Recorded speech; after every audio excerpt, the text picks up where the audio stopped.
The hallway buzzed with laughter, lockers slamming shut, sneakers squeaking across the floor, and the ever-present chaos of high school noise. But in the middle of it all, she walked like a shadow, quiet, unnoticed, and often ignored. Her name was Alina West. Small in frame, always carrying a worn-out red backpack, Alina kept her head down, eyes fixed on the floor tiles, and lips sealed like secrets she never wanted to share. Most students didn't know the sound of her voice. Some weren't even sure if she had one. But the bullies did. They noticed the quiet ones. Always. It started with whispers. Then snickers behind her back. Then came the shoves in the hall. The papers thrown in her face. And today it got worse. As she turned the corner toward her locker, 3 boys, Josh, Tyler, and Brent, stepped into her path, the typical trio, always loud, always laughing, and always looking for someone they believed couldn't fight back. Josh sneered. "Hey, silent movie girl. What's in the antique today?" He grabbed Elena's backpack strap, yanking her backward. Tyler laughed as Brent joined in, tugging at the bottom seam. Before Alina could say a word, she heard the rip. Her book spilled out onto the cold tile floor. Pages tore. Her pencil case split open. And her mother's photo, taped inside the front pocket, fluttered to the ground like a leaf torn from a tree. That photo was all she had left. The hallway went silent for a moment as the boys laughed. Students nearby either looked away or watched with guilty silence. Alina didn't bend to pick up her things.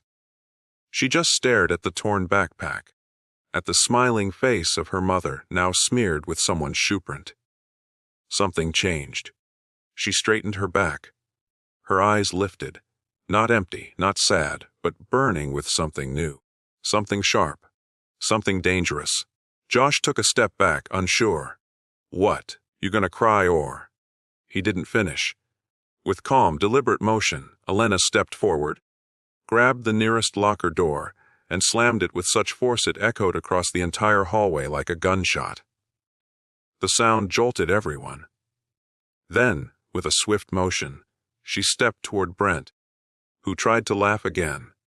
But her shoulder caught him in the chest, and his back hit the row of lockers with a metallic bang. Tyler lunged forward. But Alina ducked low like she had done it 1,000 times before, sweeping his feet right off the ground. He crashed onto the floor, winded and stunned. Josh turned to run, but Alina's voice stopped him. "Pick it up." It was the first time most students had ever heard her speak. The hallway froze. All eyes were on her. Josh hesitated, then slowly walked back and bent down to pick up the photo. His hands trembled. He didn't understand how a girl so silent could move like that, could hit like that, could command like that. She took the photo gently, dusted it off, and tucked it back into the torn remains of her backpack. Then she walked away. No tears, no apologies, no fear. The days after, word spread like wildfire. Students whispered stories about Alina's slam, like it was legend. Some said she was a black belt. Others believed she was ex-military. Truth was, none of them knew that Alina had been training in martial arts since her mother passed 2 years ago.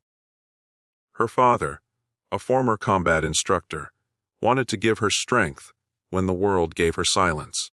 And now, the silence had spoken. The school administration got involved. The bullies were suspended for their actions. For once, the teachers listened. Parents demanded action.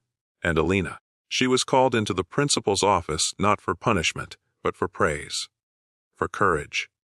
A few students began to speak to her. Just simple, "Huh," or "How are you?" And slowly, she started responding. A nod, a word, a small smile. She wasn't invisible anymore. But it wasn't the slam that made her stand out. It was the strength behind the silence. The quiet resilience that finally broke its shell when pushed too far.